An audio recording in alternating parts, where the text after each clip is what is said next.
What is diastasis recti safe? That is a question, and that is a question that has 17 bazillion different answers as well. So I'm here to kind of make this simple for you because it's going to depend on the person, which doesn't sound simple, I know right off the bat, but it is the truth.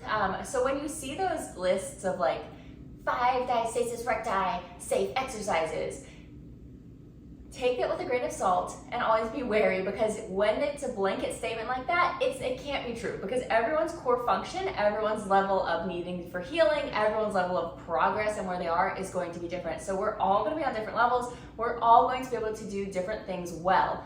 And when they say diastasis safe, it just means that you can do that exercise well. You're not causing any more stress and strain to your core in that exercise. So very early on, that's going to be very simple things that don't put a lot of strain and pressure on your core, because that tissue is very early in healing. And the key thing is here, you need to be able to tell when you have a good core connection. That is going to be the thing that allows you to know, is this exercise good for me right now or is it not? So a few things that can help you to tell that. It's just to actually drop in and have good connection with your core. So that is why that core rehab stuff is so important, that connecting to the breath, to the abs, to the pelvic floor, to all of it as one unit is super important, because that's what's going to allow you all of that time to really drop in, feel those different pieces, know how they feel when they're doing well, know how they feel when you're losing connection, all of that. And then you're gonna take that into every exercise, use your core well, and be able to tell, ooh, I don't feel like I have a great connection here. This probably isn't good for me right now. Let me try to connect again, and if I can't, let me modify. So that's the thing that's important for figuring out what is diastasis safe and what is not. And if you have not learned how to properly connect that deep core, please go look at those videos, because that is what's going to be the basis for, should I be doing this right now and should I not be doing this? So just for an example, I actually filmed some core work and cardio earlier in this rest. My kids have rest right now. That's when I'm filming this.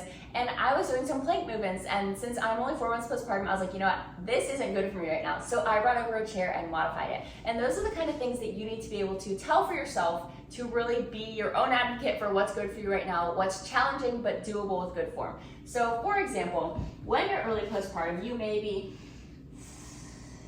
doing things like sliding out in this quadruped position.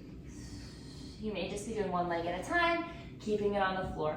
When you're like, okay, I can keep really good connection here, I've been doing this for a while, this isn't challenging me anymore, you may do something like lift up and slide out.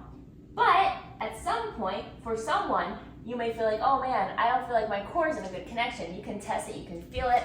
And a lot of times you can feel it in your own body. And so without even coming up here, what you don't want to see is a loss of connection. So like you're feeling like, oh, am I connected at all right now? I can't get that connection. Stop, reconnect. If you see any kind of bulging, like I can probably get it a little bit.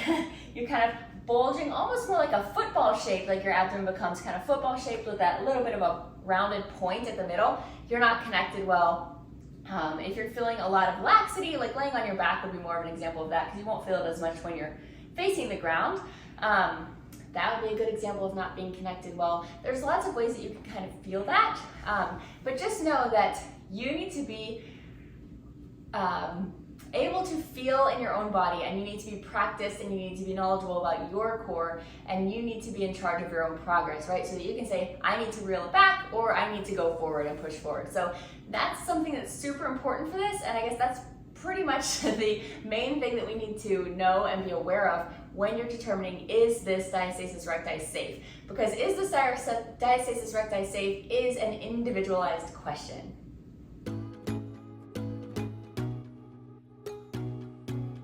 Hey there, and welcome to today's upper body. We've got triceps, back, and a little bit of core thrown in. So first thing we're gonna do is a bird dog row. We're gonna come down to the mat. I like to have the other dumbbell here even though we're just doing one single side.